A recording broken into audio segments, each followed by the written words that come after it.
19 জুলাই স্পেনের কাছে 1-0 গোলে আর্জেন্টিনার হারের মাধ্যমে পর্দা নেমেছে ফিফা বিশ্বকাপে। তবে ম্যাচটি যথাযথ নিয়ম মেনে সম্পন্ন হয়নি দাবি করে ফাইনালে রেফারির কিছু বিতর্কিত সিদ্ধান্তের বিরুদ্ধে আর্জেন্টিনায় ক্ষোভ বেড়েই চলছে।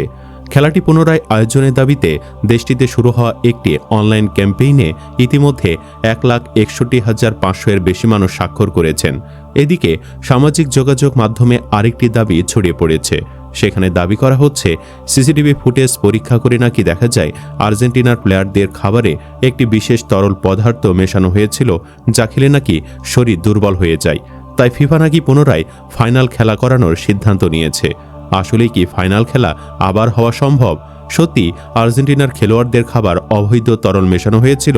চলুন বিস্তারিত জেনে নেওয়া যাক। মেটলাইফ স্টেডিয়ামে বিশ্বসেরা হওয়ার লড়াইয়ে স্পেনের কাছে আর্জেন্টিনার 1-0 গোলের হারের চেয়েও বড় হয়ে উঠেছে স্লোভেনিয়ান রেফারি স্ল্যাভকো ভিনচিচের বিতর্কিত সিদ্ধান্ত। কাতার বিশ্বকাপে সৌদি আরবের বিপক্ষে আর্জেন্টিনার হারের ম্যাচেও তিনিই দায়িত্বে ছিলেন। অনেকে বলছেন অভিজ্ঞ এই রেফারি ইচ্ছা করে ভুল করেননি, বরং বিতর্কিত সিদ্ধান্ত নিতে তিনি বাধ্য হয়েছেন। বিতর্ক ছিল 82 মিনিটে এনজোর পাওয়া প্রথম হলুদ কার্ডটি নিয়ে তুমুল বিতর্ক চলছে। রেফারি ফাউল না ধরায় প্রতিবাদ করায় দ্রুত কার্ড উঁচিয়েছিলেন রেফারি, যা ফাইনালের মতো ম্যাচে চরম বিতর্কিত সিদ্ধান্ত ছিল।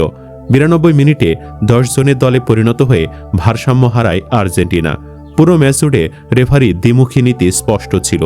একদিকে প্রতিবাদের জন্য এনজোকে কার্ড দেওয়া হলেও শুরুতে লিওনেল মেসিকে মারাত্মক ফাউল করলেও রেফারি ভিনচিসের কাছ থেকে স্রেফ সতর্কবার্তায় বেঁচে যান স্পেনের অ্যালেক্স বায়ানা। কার্ড দেওয়ার ক্ষেত্রে এমন অসঙ্গতি আর্জেন্টিনার খেলোয়াড়দের মানসিকভাবে উত্তেজিত করে তোলে, যার চূড়ান্ত পরিণতি দেখা যায় ম্যাচ শেষের অনাকাঙ্ক্ষিত হাতাহাতি ও সংঘাতময় মুহূর্তে। এজন্য আর্জেন্টিনার জনগণ মনে করছে ফাইনাল খেলা যথাযথ নিয়ম মেনে হয়নি, আর এর জন্যই ম্যাচটি পুনরায় আয়োজনের দাবি উঠেছে। Change.org নামে ওয়েবসাইটে ম্যাচ পুনরায় আয়োজনের আবেদনটি চালু করেন গিজেলা সানচেজ নামে এক সমর্থক। পিটিশনে দাবি করা হয়েছে ফাইনালে দায়িত্ব পালন করা স্লোভেনিয়ান রেফারি স্লাভকো ভিনচিচ কয়েকটি গুরুত্বপূর্ণ সিদ্ধান্তে ভুল করেছেন, যা ম্যাচের ফলাফলে প্রভাব ফেলেছে বলে তাদের অভিযোগ।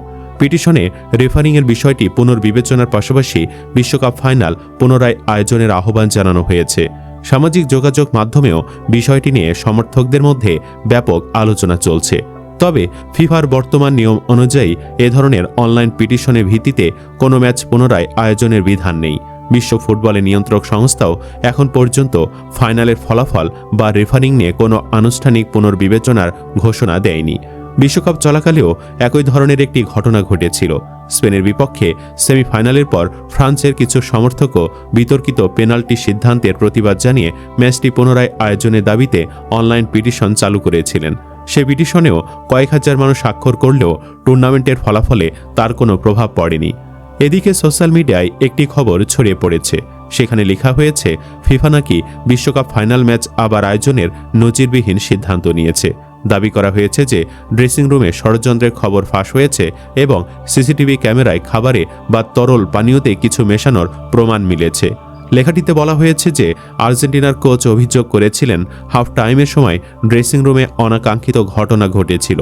পরবর্তীতে সিসিটিভি ফুটেজ পরীক্ষা করে দেখা যায় খাবারে কোনো তরল পদার্থ মেশানো হয়েছিল, যা খেলে শরীর দুর্বল হয়ে যায়। তাই ফিফা নাকি আবার ফাইনাল খেলা করানোর সিদ্ধান্ত নিয়েছে।